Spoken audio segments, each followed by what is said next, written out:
Fala galera, tranquilo? Tamo junto. Exercício 64, competência 4, humanas. Esse aqui fala daquele cara que só de falar o nome dele parece que vem fantasma por perto. Eu tô falando do Karl Marx. Esse cara tem gente que adora, tem gente que odeia e tem muita gente que na verdade não sabe nada sobre ele. Então vamos tentar entender um pouquinho, porque querendo ou não, você concordando ou não com as ideias dele, ele é um dos principais cientistas políticos, né? Então ele está extremamente atuante, extremamente presente nas questões de sociologia. Então vale a leitura, vale conhecer um pouquinho mais sobre ele. Aqui no caso só tem um texto, é um texto bastante complicado, que provavelmente você vai ter que ler 4, 5 vezes para entender, de verdade. E isso se você tiver facilidade, né? É um texto muito difícil, muito bem trabalhado, mas dá pra gente destrinchar alguma coisa. No início, ele diz que as pessoas, elas entram em relações que elas não controlam, né? Então, por exemplo, eu estou trabalhando. Eu posso querer estar trabalhando, mas não necessariamente eu controlo todas as relações que isso envolve. O local de trabalho, o salário, como voltar para casa. Tudo isso que acontece no seu dia a dia tem influência do trabalho e a gente nem para pensar. Por que você acorda nesse horário?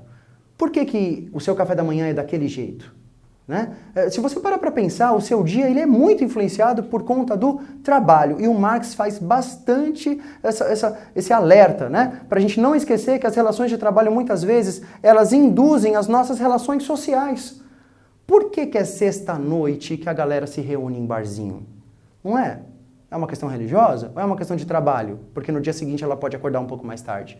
Então veja, nós temos essas relações de trabalho imbuídas no nosso dia a dia. E o Marx só quer que você reconheça isso. Beleza? Então, ó, introdução aí, né? Para o autor, a relação entre economia e política estabelecida no sistema capitalista faz com que, ou seja, ele faz um enunciado que te assusta, né? Ele envolve vários termos que você fala, meu Deus, economia, política, sistema capitalista. Perdi. E calma, dá pra sacar, ó, vamos eliminando uma a uma. Letra A, o proletariado, ou seja, aquele cara que já que ele não vende nada, ele não é dono de uma empresa, ele tem que vender o quê? O tempo de trabalho. Ele vende o tempo dele, saca? Então, por exemplo, eu estudei, né, ciências humanas. Então eu falo aqui com vocês, eu estou vendendo esse meu tempo de trabalho. Então, por isso, eu sou um proletário, certo? Então vamos lá. O proletariado, ele vai ser contemplado pelo processo de mais-valia. Contemplado dá a sensação de que ele está ganhando, né? Mas o que é a mais-valia? Mais-valia significa o seguinte, o cara trabalha 8 horas, certo? Então ele trabalha ajudando lá a produção de camiseta. É ele quem faz a camiseta. Ele pega o pano e junta o pano e faz aquele pano virar uma camiseta. E aí vendem a camiseta. Só que o dinheiro da venda da camiseta não volta para ele.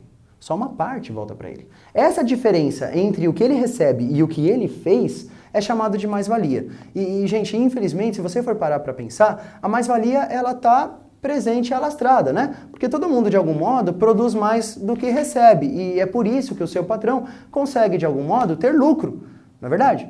Senão ele não teria lucro, já que não é ele que produz, é você que produz, ele coordena a sua produção, não é verdade? Então, a letra A não pode ser. A mais-valia não é uma forma de contemplar, né? Na verdade, ela é uma forma de tirar dinheiro do proletariado. Letra B, o trabalho se constituía como o fundamento real da produção material, ou seja, o trabalho influencia a matéria, influencia o seu dia a dia, né? Influencia não só as coisas que você veste, usa, mas influencia diretamente o que você faz naquele dia, o seu mundo material. É essa a ideia. A letra B é a correta. Por que não as outras? Letra C. A consolidação das forças produtivas seja compatível com o progresso humano. O Marx ele gastou muito tempo da vida dele tentando mostrar que, na verdade, o caminho não parece que é dos melhores. Segundo Marx, essa nossa produção e nosso avanço, ele não está levando para um progresso humano. Pelo contrário, né? Ele está levando para uma grande barbárie. Isso na crença do Marx, tá bom? Então, letra C também não pode ser. Letra D. A autonomia da sociedade civil seja proporcional ao desenvolvimento econômico. Então, ele está falando sobre as pessoas serem livres, serem autônomas, mas ele está falando do trabalho. E o trabalho faz coisas que a gente não quer fazer. Não é que o Marx disse que ele gosta dessa vida, mas ele, na verdade, está criticando isso, né? Que se a gente parar para pensar, quanto da nossa vida você não escolheu, você não conseguiu controlar, não é verdade? Porque dizem, né, ah, não, existe uma tal meritocracia, né? O cara tem grana e aí ele fala, eu batalhei, é por isso que eu tenho dinheiro. Aí você pensa, caraca, então todo mundo que é pobre porque quer, é pobre porque é folgado? Então só quem é rico lutou? Né? É meio louco, né? Será que todo mundo que é pobre não fez por merecer, não merece, não teve mérito. É esquisito, vamos pensar nisso, tá? Letra E. A burguesia revoluciona o processo social de formação da consciência de classe. Segundo Marx, a burguesia, ela conseguiu chegar ao poder. E, de acordo com ele, é ela que precisa sair do poder. Portanto, ele não acredita que a burguesia venha a revolucionar o sistema, já que é ela que produz e conserva esse sistema, né? De acordo com Marx, quem que ele está torcendo para tomar o poder aí? O proletariado. Beleza? Valeu por hoje, até a próxima.